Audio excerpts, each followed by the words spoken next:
dans cet éveil et prise de conscience nationale, hein, peuple congolais, regardez, c'est un graphique illustratif. Hein. Au Congo, notre pays,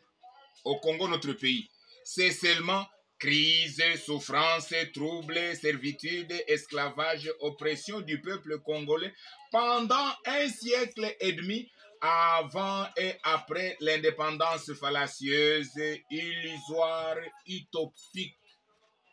Le peuple congolais pendant un siècle et demi, soit 80 ans avant la soi-disant indépendance, et aujourd'hui, bientôt, là, 63 ans après la soi-disant indépendance, le peuple congolais n'a jamais été libéré, n'a jamais été indépendant. C'est un peuple congolais toujours opprimé, souffrant.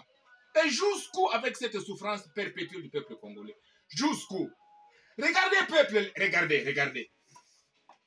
Voici la mauvaise politique des Nations Unies, esclaves de Satan, Nations Unies, disciples de Lucifer depuis Genèse 3.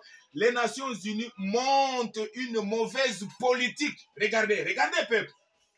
Sous la démocratie de Satan, débutée dans Genèse 3, chez les Nations Unies, c'est la démocratie. Or, cette démocratie, elle a sa genèse dans Genèse 3 par la voie des armes meurtrières, des rebelles et insurgés congolais, la voix ou leur voix se fait entendre à la communauté internationale. Regardez, dans cette politique mauvaise, une politique criminelle de la démocratie de Satan, hein, dont les Nations Unies sont en train de faire appliquer sur la terre. Démocratie. Regardez dans cette démocratie. Elle autorise, elle agrée, elle permet cette démocratie que par la voie des armes meurtrières, que ceux qui font la rébellion, qui tuent, que leur voix se fasse entendre à la communauté internationale par les armes. Quand les rebelles congolais, les insurgés, tuent le peuple en millions, ils versent le sang. Alors, le sang du peuple congolais qui a coulé en millions, fait que maintenant, par la voie des armes, que les rebelles congolais maintenant se fassent connaître à la communauté internationale et que leur voix se fasse entendre à la communauté internationale parce qu'ils ont recouru à la violence, à la rébellion armée, à tuer le peuple. Ah, jusqu'où? Regardez avec cette politique des Nations Unies, esclaves de Satan,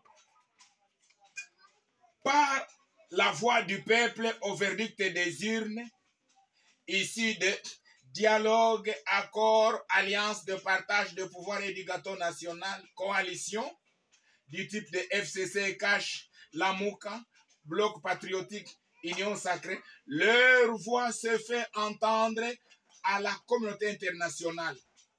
Donc, regardez la mauvaise politique criminelle d'ailleurs des Nations Unies avec leur démocratie. Donc, par la voie des armes, la voix des violents, des rebelles congolais se fait entendre à la communauté internationale. Et aussi par la voix du peuple au verdict des urnes.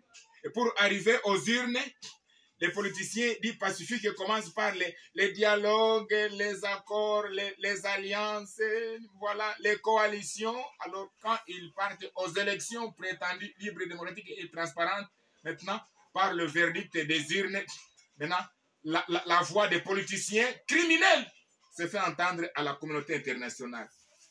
Quel bilan avec la voix des armes au Congo? Quel bilan avec la voix du peuple, des élections, dialogue? Quel bilan? Dommage. La voix de Dieu est rejetée en bloc par tous. Donc tous, en politique, en religion, dans la société civile, quand on leur dit Dieu qui a créé les hommes, voici ce que Dieu dit pour le problème du Congo.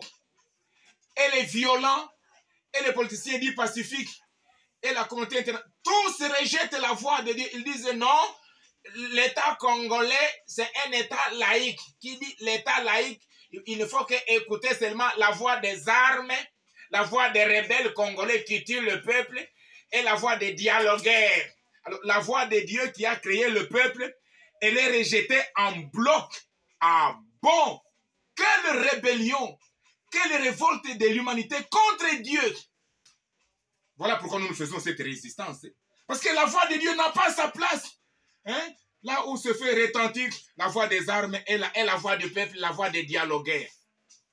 Notez bien, sous la théocratie de Dieu, depuis Genèse 1 à 2, par la résistance biblique messianique de délivrance du peuple congolais opprimé de l'extérieur occidental et de l'intérieur politico-religieux, la voix des résistants christologues, distingués des résistants maïmaï, arrive et se fait entendre désormais à la même communauté internationale.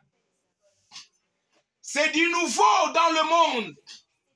La communauté internationale, elle est seulement prête à écouter la voix des armes, des rebelles. La communauté internationale, elle est seulement prête à écouter la voix des politiciens dits pacifiques, la voix du peuple au verdict des urnes. Et n'est jamais écouter la voix de Dieu. Alors nous, les christologues, nous faisons cette résistance biblique messianique pour délivrer ce peuple qui souffre. Avant l'indépendance, le peuple souffre. Après, le peuple ne fait que souffrir même après la soi-disant indépendance. Et jusqu'où? Parce que le peuple du Congo souffre. Parce que le peuple congolais est opprimé, nous faisons la résistance. Maintenant, il est arrivé maintenant le temps de la voix des christologues à se faire entendre. Donc, nous sommes les résistants christologues. Nous faisons entendre notre voix à la même communauté. Oui, elle entendra maintenant la voix des résistants christologues. Nous ne recourons pas aux armes. Nous ne faisons pas le dialogue. Nous n'avons pas besoin du verdict des urnes, la voix du peuple. Nous, c'est la voix de Dieu. C'est que Dieu dit. Parce que Dieu, c'est lui, le Seigneur, l'Éternel, le Créateur du peuple. Ce que Dieu dit, c'est ça la solution. Alors nous, les christologues, nous paraissons à cette même communauté internationale avec la voix des résistants christologues que nous sommes. Notre voix, elle se fait désormais entendre à la même communauté internationale. Nous sommes distingués des résistants maïmaï. Nous ne sommes pas les résistants maïmaï avec leur gris-gris. Et quel bilan? Avec la résistance des maïmaï. Mais nous menons notre résistance, une résistance biblique, messianique. Ce n'est pas la résistance des maïmaï, c'est la résistance des christologues que nous sommes pour délivrer le peuple de son oppression. Ça continue, hein?